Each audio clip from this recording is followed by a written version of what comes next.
Hi guys! So guys, welcome back again sa aking channel. So this is Sakina Mix Vlogs guys. Welcome back again sa aking channel. So guys, update tayo about sa sitaw. So may update na ba about ang sitaw? About sa sitaw? Syempre wala. Wala guys. At puro paasa ang ginagawa nila. Puro update, puro baba ng link, puro paasa. Tayong mga sellers is umaasa naman. Marami akong group chat na napupuntahan. At ang ginagawa nila, sila doon nag-aaway-away. Sila ng mga sellers nag-aaway-away. Alam nyo guys, kung tayong mga sellers mag-aaway-away, magsisisihan, walang mangyayari sa atin. Instead na mag-take action tayo, mga OFW, mag-email kayo kay Sir Rapi Tulfo na maimbestigahan ang sitaw. Kahit ano ang mangyari guys, may makukuha man tayo o wala, at least lumaban tayo. Hindi naman porque nag-email tayo, hindi na tayo makakakuha. Kung sakaling meron man tayong makuha, makakakuha pa rin tayo, at least na-imbestigahan. So, nasa sa atin yun. Kung gagawin natin is mag-away-away na lang, wala tayong mapapala sa away-away. Wala tayong mapapala sa sisihan natin. Sisihan natin about sa mga assistant natin o kung sino mang sisisihin natin. Wala, kasi lahat tayo parihas na umaasa. Lahat tayo parihas na may pera sa sitaw. Swertehan na lang yung matagal na kay sitaw.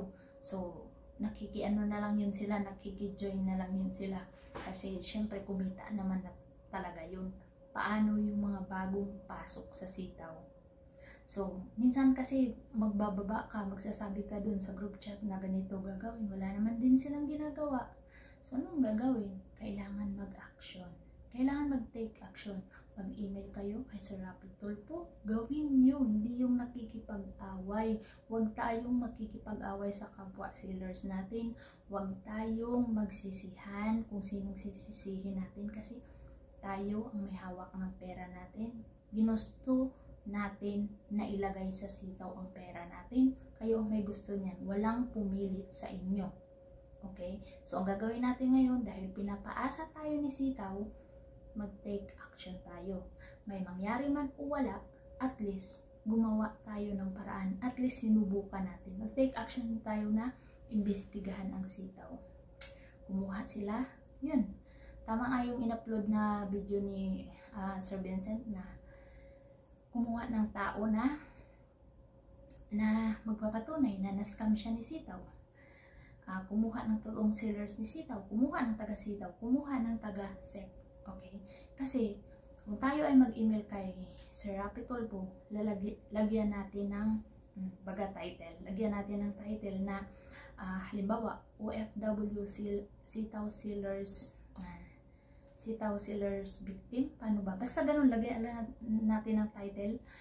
So, yun. Lagyan natin ng title at sabihin natin doon, syempre, nagtiwala tayo sa sitaw dahil binigyan ng registration ng SEC. Kaya tayo nagtiwala sa sitaw. Kayo, o sino man nabaguhan sa sitaw na hindi pa nakaka-withdraw. Kaya tayo nagtiwala. So, paano? Kahit ba sariling gobyerno natin, hindi natin maasahan. So, lahat doon sasabihin natin. Kailangan lang yung sasabihin natin is mapatunayan natin. Halimbawa, sinabi natin scam si sitaw. Kailangan mapatunayan natin na scam si sitaw. So, sa mga bago na hindi talaga naka-withdraw, maaaring sila, scam talaga ang sasabihin nila kay sitaw. Pero yung mga matatagal na kay sitaw, hindi nila sasabihin na scam kay sitaw. At hindi na rin talaga sila magiging interesado rin na mag-email or kung ano mang gagawin nilang action. So, sa akin, marami akong mga affiliates na mga bago at wala talaga silang na-withdraw. Yung iba naman, matagal na sila pero hindi sila nag-withdraw. So, hindi ko alam kung anong gagawin. Kasi kung tutuusin, kasalanan din nila kasi matagal na sila. Hindi sila nag-withdraw, hindi sila naglaro na safe. Okay. So, mas kawawa yung bago talaga na hindi nag-withdraw. Gawin natin, mag-email tayo.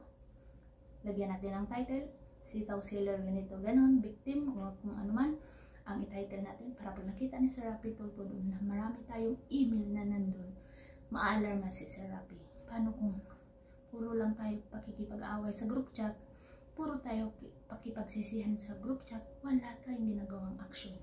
So, action. action na tayo. Kasi parehas lang yan. May makukuha man tayo, hindi. Parehas lang yan. Okay? Bye-bye.